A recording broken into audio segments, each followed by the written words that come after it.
हलषष्ठी व्रत साल 2025 में कब है? इस व्रत को क्यों किया जाता है?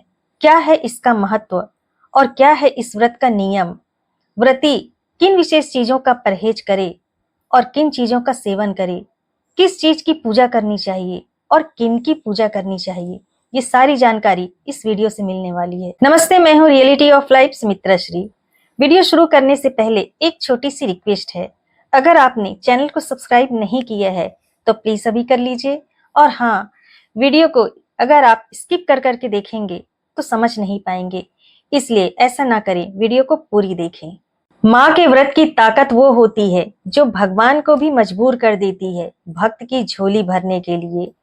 हलषष्ठी का व्रत एक माँ का प्रेम है, श्रद्धा है और आशीर्वाद है जो संतान के जीवन में उजाला भरता है।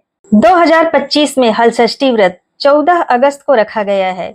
यह व्रत भाद्रपद माह के कृष्ण पक्ष की षष्ठी तिथि को मनाया जाता है और माताएं इस व्रत को अपने संतान की लंबी उम्र और सुख समृद्धि के लिए रखती हैं।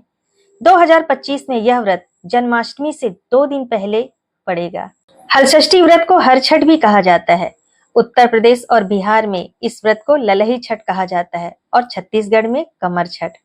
इस व्रत को बलराम जयंती भी कहा जाता है क्योंकि भगवान श्री कृष्ण के बड़े भाई बलराम जी का इस दिन जन्म हुआ था और बलराम जी को कृषि औजार प्रिय था, इसलिए इस दिन को हलषष्ठी भी कहा जाता है। इस व्रत को विशेष रूप से उत्तर भारत की महिलाओं द्वारा किया जाता है। संतान सुख, उनकी लंबी उम्र और उनके स्वस्थ जीवन के लिए किया जाता है। माँ का प्यार अगर सच्चा है तो भगवान भी उसकी ममता के आगे झुक जाते हैं। ऐसा ही एक व्रत है हलषष्ठी व्रत, जो माँ अपने संतान की लंबी उम्र और सुख शांति के लिए करती है। एक बहुत छोटी सी कहानी है, इसे सुन लीजिए, फिर आगे व्रत का नियम भी बताऊंगी। एक समय की बात है, एक गरीब किसान की पत्नी थी गौरा, जिसका बेटा लंबे समय तक बीमार पड़ा। कोई दवा काम न आया। तब एक बूढ़ी माँ ने उसे कहा कि माँ, तू हलषष्ठी व्रत रख, अपने बेटे के लिए उपवास कर, ममता के आगे तो यमराज भी झुक जाते हैं। गौरा ने सच्चे मन से व्रत किया। ना ही उसने अनाज खाया और ना ही दूध दही, सिर्फ बेल पत्र और जल से उसने पूजा की। चमत्कार हुआ और धीरे धीरे उसके बेटे की सेहत ठीक होने लगी। कहते हैं इस व्रत में माँ की आस्था संतान के भाग्य को बदल सकती है। व्रत का मुख्य नियम, इस दिन व्रती अनाज, फल और दूध दही का त्याग करती है। तामसिक भोजन का परहेज, इस दिन व्रती लहसुन प्याज जैसे तामसिक भोजन से भी परहेज करती है। मिट्टी से गाय, बछड़ा, हल, खिलौने और बलराम जी की मूर्ति बनाकर पूजा की जाती है।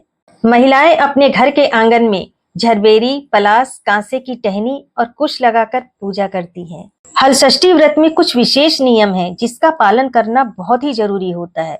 इस व्रत में मुख्य रूप से हल से जुती हुई चीजों का सेवन नहीं किया जाता।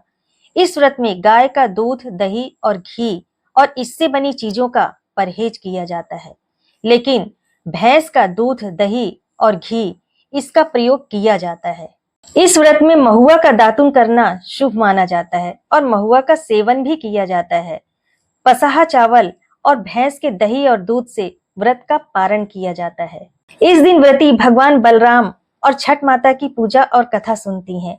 पोती मारना, पूजा करने के बाद महिलाएं कपड़े के नए टुकड़े को सगरी के जल में डुबोकर अपने बच्चे के कमर पर स्पर्श कराती हैं और पीठ पर 6 बार थपथपाती हैं, जिसे पोती मारना कहते हैं।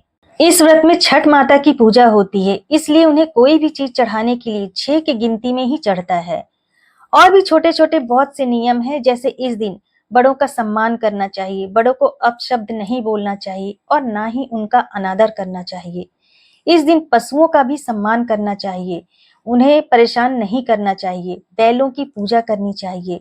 इन सभी नियमों का पालन करके व्रत को पूर्ण किया जाता है और अपने संतान की सुख समृद्धि की कामना की जाती है। इस दिन क्यों नहीं खाना चाहिए अनाज? कहा जाता है कि इस दिन खेतों में हल नहीं चलाना चाहिए और ना ही हल से उगे चीजों को खाना चाहिए, क्योंकि भगवान बलराम जी को हल प्रिय था और इस दिन उन्हें श्रद्धा से याद किया जाता है। माँ के व्रत की ताकत वो होती है जो भगवान को भी मजबूर कर देती है भक्त की झोली भरने के लिए। हलषष्ठी का व्रत एक माँ का प्रेम है, श्रद्धा है और आशीर्वाद है जो संतान के जीवन में उजाला भरता है। अगर आप चाहते हैं कि मैं हरितालिका तीज पर भी वीडियो बनाऊं तो मुझे कमेंट में जरूर बताएं। अगर आपको ये जानकारी भावनात्मक रूप से उपयोगी लगी हो तो वीडियो को लाइक कीजिए और शेयर जरूर कीजिए, और हाँ, चैनल को सब्सक्राइब करना मत भूलिए। आप सभी को हलषष्ठी व्रत की बहुत बहुत शुभकामनाएं। जय छठी मैया।